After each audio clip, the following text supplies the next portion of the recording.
DHG here. This is going to be my Haze conclusion where I rate the game and tell you what things I thought about it were good, what things I thought about it were on the neutral side, neither good nor bad, and things that I thought were just plain bad. Overall, in my rating system, which consists of 5 ratings, based upon my playthrough experience, it can be terrible, it can be bad, it can be average, it could be good, or it can be great. Terrible and great are very rare ratings. This game falls squarely into the bad category, very close to terrible. Now I got my little check sheet here, and I'm going to list off the things that I thought were positive first. The shooting feels good.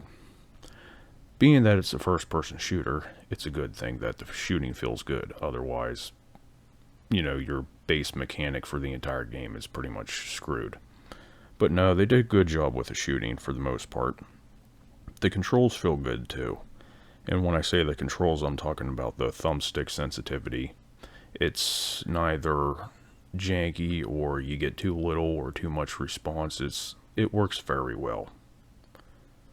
Another plus, the sound of gunfights.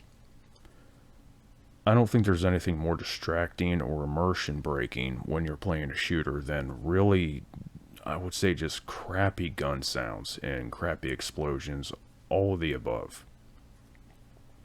This game doesn't have that problem.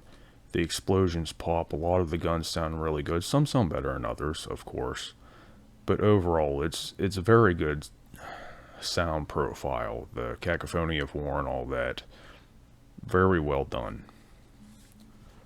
I'm going to get into some things here that I think are neither pluses or negatives.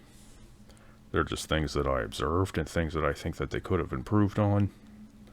So let's start with the first one. It's got a decent storyline, but it's not told all that well. The storyline consists about private military corporations and the unethical behavior of corporations in general, how they're all profit-driven, greedy, and they don't really care all that much for human life. Anyone that's lived, I would say, who actually saw what they saw with their own 2 eyes from 2020 on should have realized this. And you get in, let's say you eventually have an epiphany in the game, and you realize that things aren't as they seem, and you join up with the rebels, and you find out the rebels really aren't any better. Another thing that's neither here nor there. It's got decent graphics. Not good graphics, but they're decent enough. Something I thought was kind of a little off-putting was the very, very soft feel of the graphics and the soft look. I think that's because of the anti-aliasing that they're using. The PlayStation 3 was very big on using this. I think it was a NVIDIA developed anti-aliasing called Quinnux or something like that. This is a post-processing anti-aliasing that works something like temporal anti-aliasing, which is everywhere today, but without the sharpening. So, overall the graphics, particle effects, stuff like that, smoke, was all pretty good, but a lot of the environments, which I'll get into later, some of the environments just look drab. What you're seeing on screen now, that looked pretty good though. The jungle environments and the swamp that you get into at one level all look very good. Some good art direction, some bad. Okay, I just touched upon that. Like I said, these levels look good. Let me show you one that doesn't look quite as good though. And here you have it. Some of the drab environments you're going to walk through, whether it's this industrial center here, or later on like warehouses, or there's some sort of an observatory that just has like corrugated and sheet metal everywhere. It just looks like garbage. Contrast that with what you see at the end of this level here. Well, these environments don't look good either. I'm glad I came across this. This is like the rebel stronghold. It just looks drab altogether, like a shanty town. But here, this was the swamp environment that I was telling you about. I thought they did a pretty good job creating this.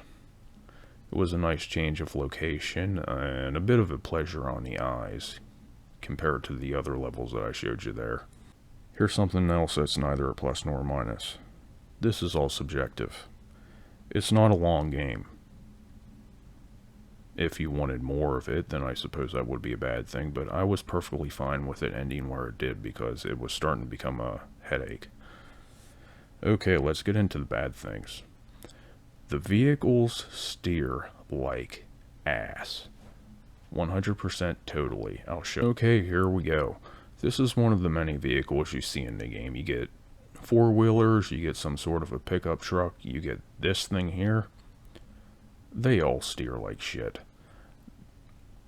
I would say, aside from the four-wheeler you get in the beginning of the game, most of the time I just ended up ditching these vehicles and walking. You'll see that in my gameplay throughout the game. I see no point in struggling with the poor controls of these vehicles, which they tried to make the controls like Halo-ish, if I could use that as a generality, but they just don't feel good. They get stuck on a lot. Speaking of which, they get stuck on a lot of things in the environment. They flip over easily. Most of the time they just get you killed. So I ditched them. Bad checkpoints. Yeah, a lot of the checkpoints in the game, there's kind of a wide range of the difficulty of the different sections that you get into. Some sections are very easy to blow through. Other sections, you'll probably die a lot just because they put a lot of enemies in one spot, or enemies that are in hard to reach places. And the hit detection is fairly consistent throughout the game, but sometimes there's anomalies, I would say.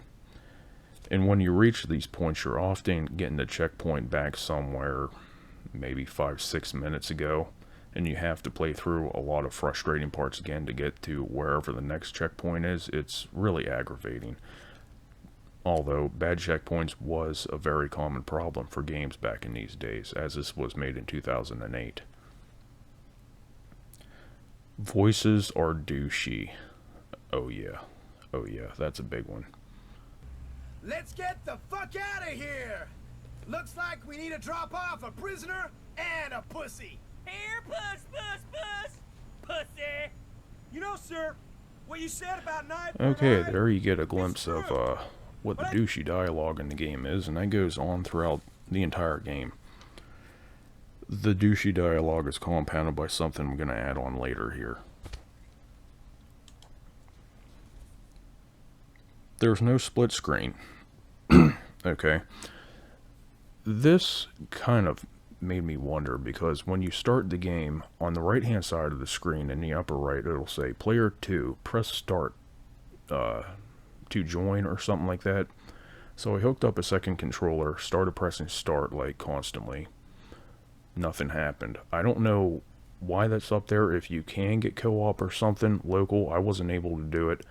The only co-op function it seems to have is online, or if you have 2 PlayStations, 2 copies of the game, and 2 controllers, you could do local area network. But I didn't see any type of split screen co-op, which, even with a game this bad, could have been a plus. The game's buggy. Yeah, I had a couple bugs with this game. Some involved broken animations. A lot of the bugginess is AI pathfinding.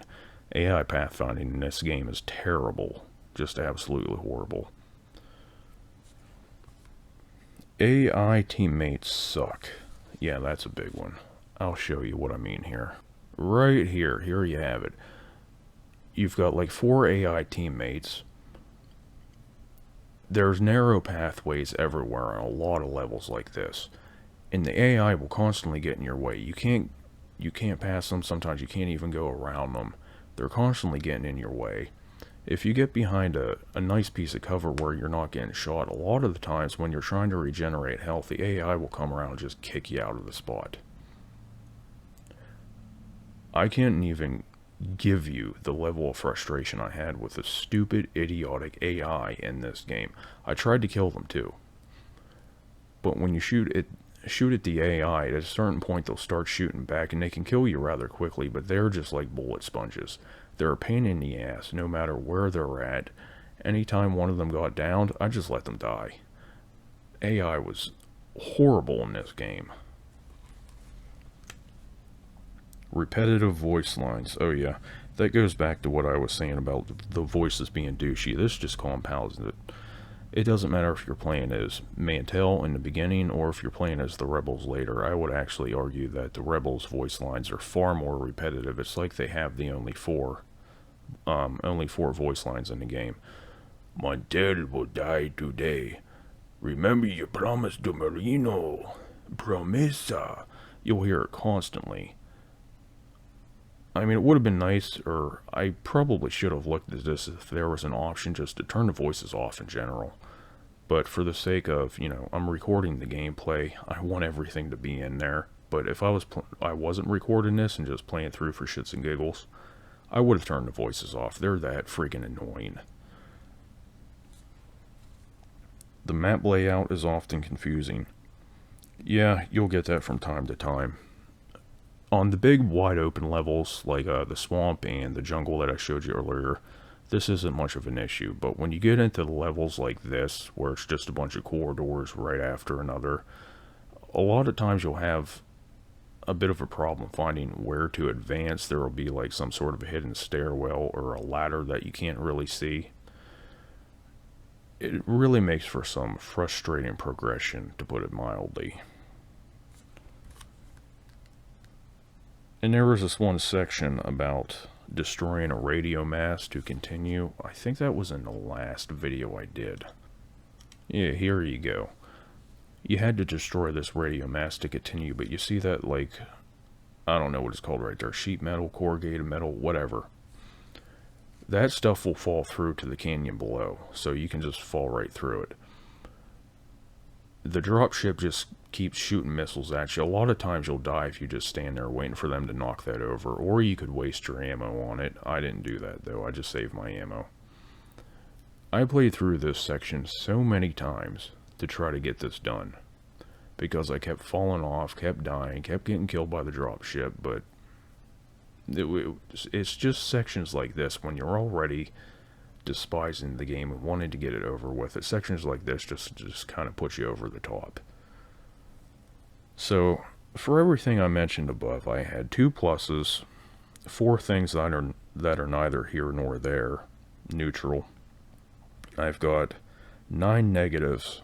Yeah, that's clearly in the bad category. This is not a good game. This game's just flat out bad, bordering on terrible. So there you have it. Haze, one of the many Halo killers that Sony tried to produce, alongside Killzone, which was an alright game. Sequels were really good. Resistance Fall of Man, which was a great game, in my opinion. And then you had this, Haze. This was the last game that I know of that was developed completely by Free Radical. They're back around again, but after this game, they kind of fell off the map entirely, and I can see why. This game was terrible. They dropped the ball. But overall, how bad is it, Haze? It's bad. Avoid it.